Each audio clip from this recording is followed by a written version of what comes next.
Babalik na siya. Happy holidays, everyone, and welcome to Manila Ocean Park All-Star Bird Show. With me, Tina Francis. Now, guys, here's an object that I will hide under one of these silver cups. Where do you want me to put this hidden object? On your left, on your right, or here in the middle? Which side? Left, right, or middle? Alright, so let's put it right here. Now, let's go to our second break. Dazzle. Alright, so let's keep this part.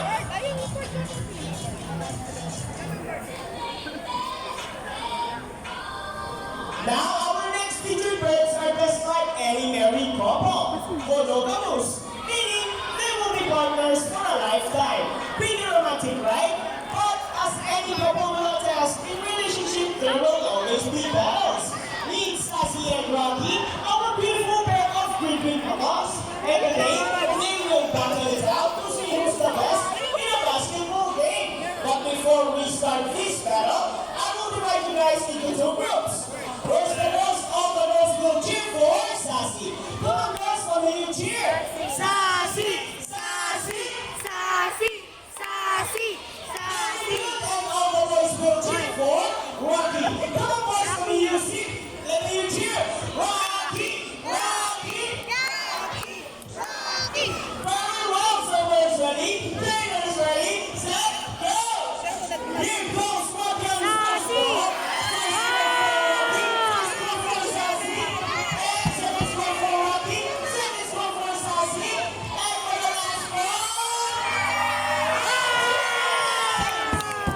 Julian, no. It's a close thing, Trainer April. What can you say about that? You guys lose this time. Hold it, we want another race.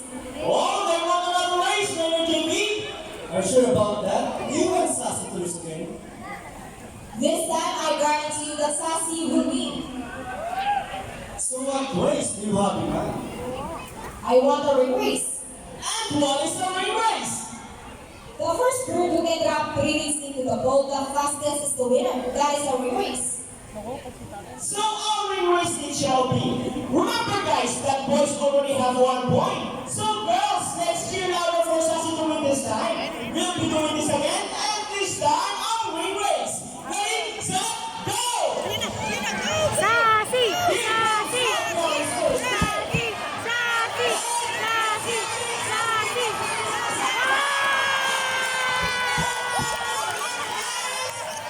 Sassy! Did you see that?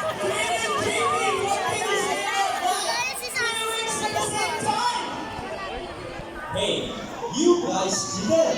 Oh, he thinks you cheated! No, you didn't cheat, Sassy. Use your brain. Oh, is it true that girls are more intelligent than boys? Of course! Now, a round of applause for Sassy and Rocky. Clap your hands enough.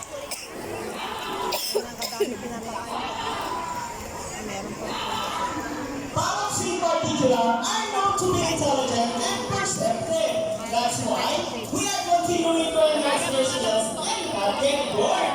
So, here is Sassy, our green couple, and today she will show us how intelligent she is by putting the shapes back into the correct spots. Just like Sassy, green couples are from South Tingnan mo si Sassy, They Jo. are known to be the gentle giants of the parrot family. It is because they are the second largest next to the Hyacinth couples. They can grow up to 90 centimeters in length and can live up to 80 years old. Same ladies are a common era. They usually Isa na lang, Sassy. salts and minerals along the river banks. Yay! Applause for Sassy. We created April.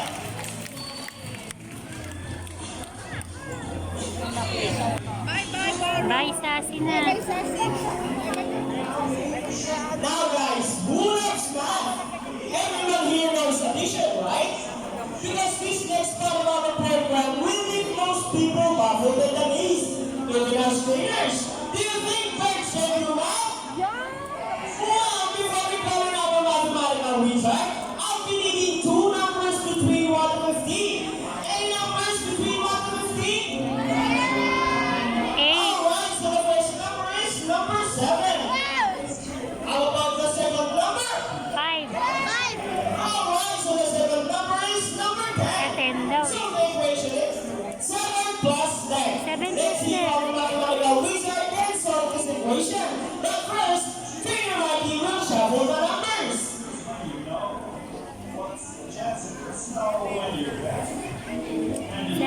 Justin.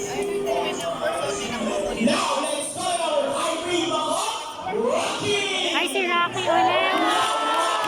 Entrance! Ganda. Mikey, is Rocky ready? Go, Rocky! So, great question for us. Ano kayang sagot ni Rocky? And he gets the first number correct. Wow. After the second number, Rocky loves numbers. Ala, tingnan mo. Yan. Ang galing. 70.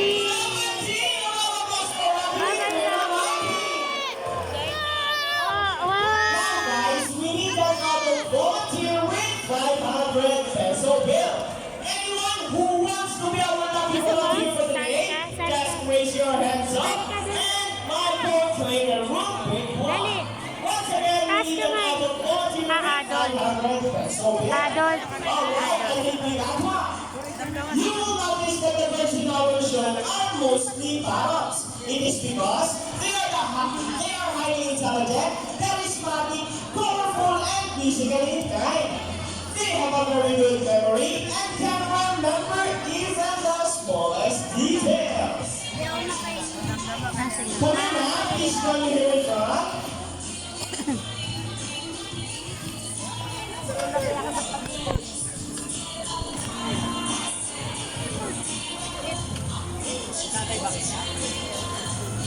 Hi ma'am, good afternoon. Welcome to Little Ocean Park.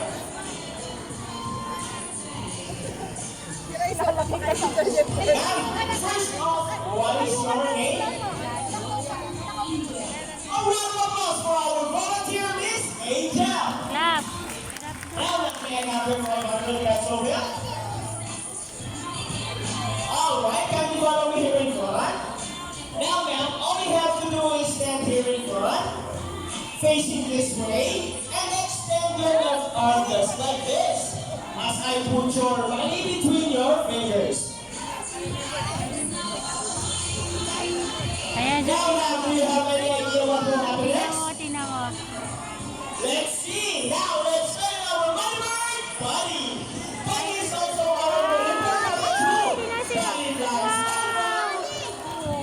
Si Buddy. And he's thinking about it. Oo, hindi na. Rory gets the money and flies back. And I think Buddy just donated the money. Yay!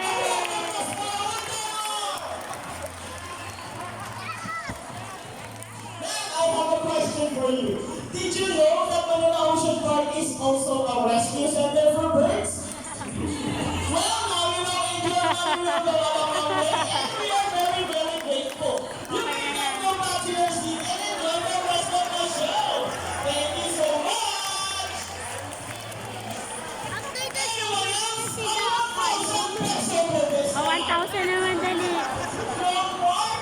Miss Angel, excuse me. Are you okay? Are you sure?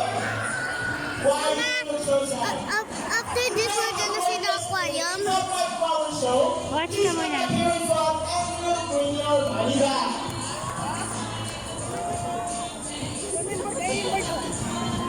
Okay naman. Buddy is saying something. Before Buddy gives your money back, Buddy wants to give you a kiss. Is it okay? Wonderful. Please go back here in front. Look at your camera and over your cheek.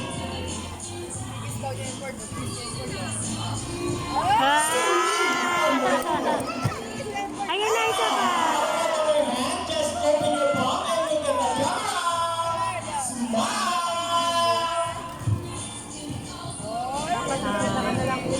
And there is your money. A round of applause for our volunteer and Buddy.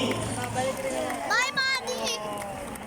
Ladies and gentlemen, now that you have seen our colorful and intelligent parrots, we would like to show you another species of bird here in Manila Ocean Park. Birds of prey are also known as raptors. Raptors. Hunt and feed by other animals. The term raptor came from the Latin word rapere, meaning to seize or to take by force.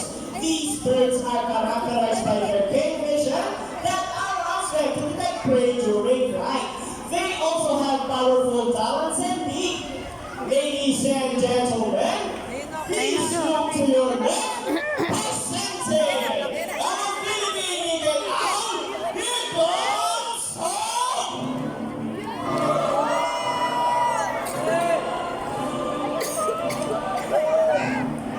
Ayaw na mabas. Tigre! Ayan na. Ayan na, malalabas yan. Aglatis! Standing in this group of Philippine seas, these birds can be found in Bohol, Samar, Leyte, Camarines, and possibly in Sibuya. Ayaw na And mabas. meet our proudly guide,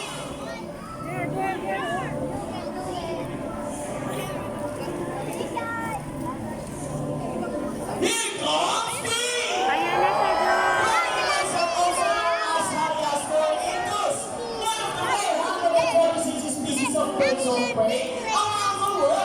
These birds can be found in India, Indonesia, Bangladesh, Pakistan, and China, including here in the Philippines. And here comes Shadow! Ayan na ba doon? Isa pa.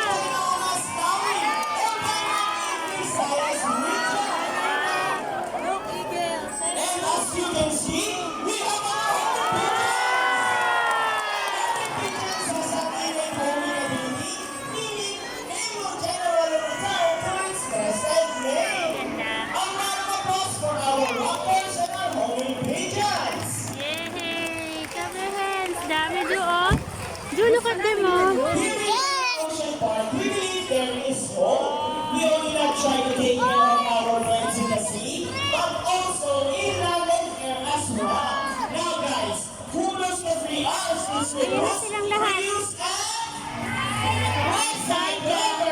Right? Now here's our lovely bird once again, and they will show us the proper ways to Ah, tingnan dispose mo, of. oh. Nagtatapon silang Go, Rocky! Yay! Easy, right? So if the birds can do it, so can we. Ju, happy?